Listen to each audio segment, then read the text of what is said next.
ओम श्री परमात्मने नमः। अथ द्वितीयोऽध्यायः।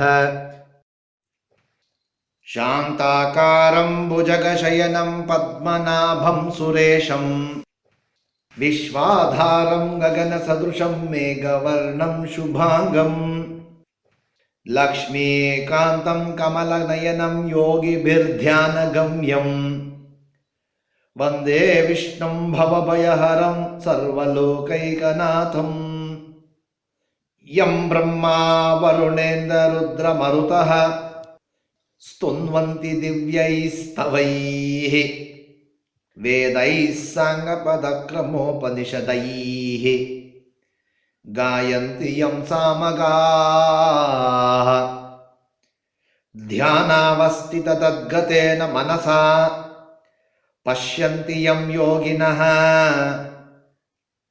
यस्यान्तं न विदुः सुरासुरगणाः देवाय तस्मै नमः। ओम श्री परमात्मने नमः। अथ द्वितीयोऽध्यायः। संजय उवाच तं तथा कृपयाविष्टम् अश्रुपूर्णाकुलेक्षणं विषीदन्तमिदं वाक्यम् उवाच मधुसूदनः। श्रीभगवानुवाच कुतस्त्वाकश्मलमिदं विषमे समुपस्थितम् अनार्यजुष्टमस्वर्ग्यम् अकीर्तिकरमर्जुन। क्लैब्यम् आस्मागमः पार्थ नैत्वत्त्वय्युपपद्यते क्षुद्रं हृदय दौर्बल्यं त्यक्त्वोत्तिष्ठ परन्तप। अर्जुन उवाच कथं भीष्ममहं संख्ये द्रोणं च मधुसूदन युषुभिः प्रतियोत्स्यामि पूजार्हा वरिसूदन। गुरून् हत्वा हि महानुभावान् श्रेयो भोक्तुं भैक्ष्यमपि हलोके हत्वार्थकामांस्तु गुरूनिहैव भुञ्जीय भोगान् रुधिरप्रदिग्धान् न चैतद्विद्मः कतरन्नो गरीयः यद्वा जयेम यदि वा नो जयेयुः यानेव हत्वा न जिजीविषामः तेव स्थिताः प्रमुखे धार्तराष्ट्राः। कार्पण्यदोषोपहतः स्वभावः पृच्छामि त्वां धर्मसम्मूढचेताः यच्छ्रेयस्यान्निष्ठितं ब्रूहि तन्मे शिष्यस्तेऽहं शाधिमां त्वां प्रपन्नम्। न हि प्रपश्यामि ममापनुद्यात् यच्चोकमुच्चोषणमिन्द्रियाणाम् अवाप्य भूमा वसपत्नरुद्धं राज्यं सुराणामपि चाधिपत्यम्। संजय उवाच एवमुक्त्वा ऋषिकेशं गुडाकेशः परन्तप न योत्स्य इति गोविन्दम् उक्त्वा तूष्णीं बभूवः। तमुवाच ऋषिकेशः प्रहसन्निव भारत सेनयोरुभयोर्मध्ये विषीदन्तमिदं वचः। श्रीभगवानुवाच अशोच्यानन्वशोचस्त्वं प्रज्ञावादांश्च भाषसे गतासु न गतासूंश्च नानुशोचन्ति पण्डिताः। न त्वेवाहं जातु नासं न त्वं नेमे जनाधिपाः न चैव न भविष्यामः सर्वे वयमतः परम्। देहिनोऽस्मिन् यथा देहे कौमारं यौवनं जरा तथा देहान्तरप्राप्तिः धीरस्तत्र न मुह्यते। मात्रा स्पर्शास्तु कौन्तेय शीतोष्णसुखदुःखदाः आगमापायिनो नित्याः तान् स्थितिक्षस्व भारत। यं हीनं व्यथयन्त्येते पुरुषं पुरुषशर्षभ समदुःखः सुखं धीरं सोऽमृतत्वाय कल्पते। नासतो विद्यते भावः नाभावो विद्यते सतः उभयोरपि दृष्टोऽन्तः त्वनयोस्तत्त्वदर्शिभिः। अविनाशि तु तद्विद्धि येन सर्वमिदं ततं विनाशमव्ययस्यास्य न कश्चित् कर्तुमर्हति। अन्तवन्त इमे देहाः नित्यस्योक्ताः शरीरिणः अनाशिनो प्रमेयस्य तस्माद्युध्यस्व भारत य एनं व्यक्ति हन्तारं यश्चैनं मन्यते हतम् उभौ तौ न विजानीतः नायं हन्ति न हन्यते न जायते म्रियते वा कदाचित् नायं भूत्वा भविता वा न भूयः अजो नित्यः शाश्वतोऽयं पुराणः न हन्यते हन्यमाने शरीरे वेदा विनाशिनं नित्यं य एनमजमव्ययं कथं स पुरुषः पार्थ कं घातयति हन्तिकम् वासांसि जीर्णानि यथा विहाय नवानि गृह्णाति नरोपराणि तथा शरीराणि विहाय जीर्णानि अन्यानि संयाति नवानि देहि नैनं छन्दन्ति शस्त्राणि नैनं दहति पावकः न चैनं क्लेदयन्त्यापः न शोषयति मारुतः अच्छेद्योऽयमधायोऽयम् अक्लेद्यो शोष्य एव च नित्यः सर्वगतस्ताणुः अचलोऽयं सनातनः अव्यक्तोऽयमचिन्त्योऽयम् अविकार्योऽयमुच्यते तस्मादेवं विदित्वैनं नानुशोचितुमर्हसि अत चैनं नित्यजातं नित्यं वा मन्यसे मृतं तथापि त्वं महाबाहो नैवं शोचितुमर्हसि जातस्य हि ध्रुवो मृत्युः ध्रुवं जन्म मृतस्य च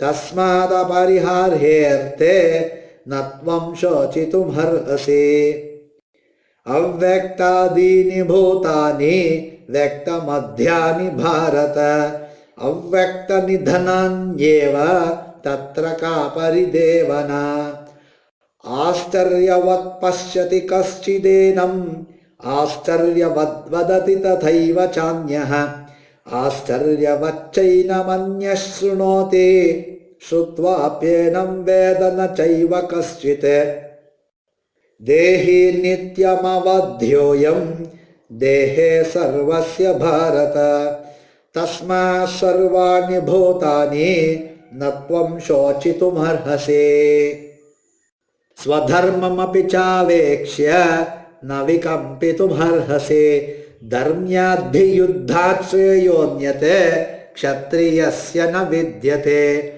यदृच्छया चोपपन्नं स्वर्गद्वारमपावृतं सुखिनः क्षत्रियाः पार्थ लभन्ते युद्धमीदृशं त्वमिमं धर्म्यं संग्रामं न करिष्यसि ततः स्वधर्मं कीर्तिं च हित्वा पापमवाप्स्यसि अत चेत् अकीर्तिं चापि भूतानि कथयिष्यन्ति ते व्ययाम् संभावितस्य चाकीर्तिः मरणादतिरिच्यते भयाद्रणादुपरतं मंस्यन्ते त्वां महारथाः येषां च त्वं बहुमतः भूत्वा यास्यसि लाघवम् अवाच्यवादांश्च बहु वदिष्यन्ति तवाहिताः निन्दन्तस्तव सामर्थ्यं ततो दुःखतरं नु किम् हतो वा प्राप्स्यसि स्वर्गं जित्वा वा भोक्ष्यसे महीम् तस्मादुत्तिष्ठ कौन्तेय युद्धाय कृतनिश्चयः सुखदुःखे समे कृत्वा लाभालाभौ जयाजयौ ततो युद्धाय युज्यस्व नैवं पापमवाप्स्यसि एषा ते विहिता सांख्ये बुद्धिर्योगे त्विमां शृणु बुद्ध्या युक्तो यया पार्थ कर्मबन्धं प्रहास्यसि नेहा विक्रमनाशोऽस्ति प्रत्यवायो न विद्यते स्वल्पमप्यस्य धर्मस्य त्रायते महतो भयात् व्यवसायात्मिका बुद्धिः एकेह कुरु नन्दन बहुशाखा ह्यनन्ताश्च बुद्धयो व्यवसायिनां यामिमां पुष्पितां वाचं प्रवदन्त्यविपश्चितः वेदवादरताः पार्थ नान्यदस्तीति वादिनः कामात्मानः स्वर्गपराः जन्मकर्मफलप्रदां क्रियाविशेषबहुला भोगैश्वर्यगतिं प्रति भोगैश्वर्यप्रसक्तानां तया पहृतचेतसां व्यवसायात्मिका बुद्धिः समाधौ न विधीयते त्रैगुण्यविषया वेदाः निस्त्रैगुण्यो भवार्जुन निर्द्वन्द्वो नित्वसत्त्वस्थः निर्योगक्षेम आत्मवान् यावानर्थ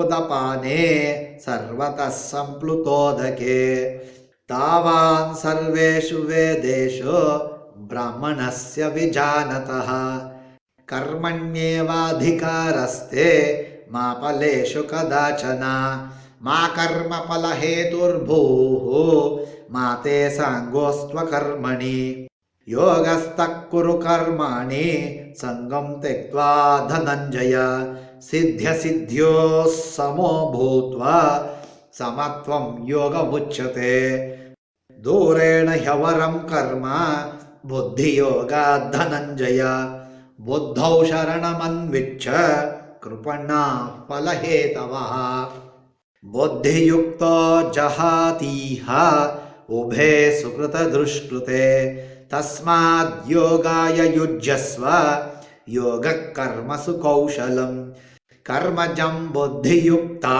हि फलं त्यक्त्वा मनीषिणः जन्मबन्धविनिर्मुक्ताः पदं गच्छन्त्यनामयम् यदा ते मोहकलिलं बुद्धिर्व्यतितरिष्यति तदा गन्तासि निर्वेदं श्रोतव्यस्य श्रुतस्य च श्रुतिविप्रतिपन्ना ते यदा स्थास्यसि निश्चला समाधावचला बुद्धिः तदा योगमवाप्स्यसि अर्जुन उवाच स्थितप्रज्ञस्य का भाषा समाधिस्तस्य केशव स्थितधीः किं प्रभाषेत किमासीत व्रजेत किम् श्रीभगवानुवाच प्रजहाति यदा कामान् सर्वान् पार्थमनोगतान् आत्मन्येवात्मना तुष्टः स्थितप्रज्ञस्तदोच्यते दुःखेष्वनुद्विग्नमनाः सुखेषु विगतस्पृहः वीतरागभयक्रोधः स्थितधीर्मुनिरुच्यते यः सर्वत्रानभिस्नेहः तत्तत्प्राप्य शुभाशुभम् नाभिनन्दति न द्वेष्टि तस्य प्रज्ञा प्रतिष्ठिता यदा संहरते चायं कूर्मोऽङ्गानीव सर्वशः इन्द्रियाणीन्द्रियार्थेभ्यः तस्य प्रज्ञा प्रतिष्ठिता विषया विनिवर्तन्ते निराहारस्य देहिनः रसवर्जं रसोऽप्यस्य परं दृष्ट्वा निवर्तते यततो ह्यपि कौन्तेय पुरुषस्य विपश्चितः इन्द्रियाणि प्रमाथीनि हरन्ति प्रसभं मनः तानि सर्वाणि संयम्य युक्त आसीत मत्परः वशे हि यस्येन्द्रियाणि तस्य प्रज्ञा प्रतिष्ठिता ध्यायतो विषयान् पुंसः सङ्गस्तेषूपजायते सङ्गात् सञ्जायते कामः कामात् क्रोधोऽभिजायते क्रोधात् भवति सम्मोहः सम्मोहात् स्मृतिविभ्रमः स्मृतिभ्रंशात् बुद्धिनाशः बुद्धिनाशात् प्रणश्यति रागद्वेषवियुक्तैस्तु विषयानिन्द्रियैश्चरन् आत्मवश्यैर्विधेयात्मा प्रसादमधिगच्छति प्रसादे सर्वदुःखानां हानिरस्योपजायते प्रसन्नचेतसो ह्याशु बुद्धिः पर्यवतिष्ठते नास्ति बुद्धिरयुक्तस्य न चायुक्तस्य भावना न चाभावयतः शान्तिः अशान्तस्य कुतः सुखम् इन्द्रियाणां हि चरतां यन्मनोनुविधीयते तदस्य हरति प्रज्ञां वायुर्नावमिवाम्भसि तस्माद्यस्य महाबाहो निगृहीतानि सर्वशः इन्द्रियाणीन्द्रियार्थेभ्यः तस्य प्रज्ञा प्रतिष्ठिता या निशा सर्वभूतानां तस्यां जागर्ति संयमी यस्यां जागृति भूतानि सा निशा पश्यतो मुनेः आपूर्यमाणमचलप्रतिष्ठं समुद्रमापः प्रविशन्ति यद्वत् तद्वत् कामायं प्रविशन्ति सर्वे स शान्तिमाप्नोति न कामकामी विहाय कामान्यः सर्वान् पुमांश्चरति निःस्पृहः निर्ममो निरहङ्कारः स शान्तिमधिगच्छति एषा ब्राह्मी स्थितिः पार्थ नैनां प्राप्य विमुह्यते स्थित्वा स्यामन्तकालेऽपि ब्रह्मनिर्वाणं मृच्छति। ओम तत्सदिति श्रीमद्भगवद्गीतासु उपनिषत्सु ब्रह्मविद्यायां योगशास्त्रे श्रीकृष्णार्जुनसंवादे सांख्ययोगो नाम द्वितीयोऽध्यायः।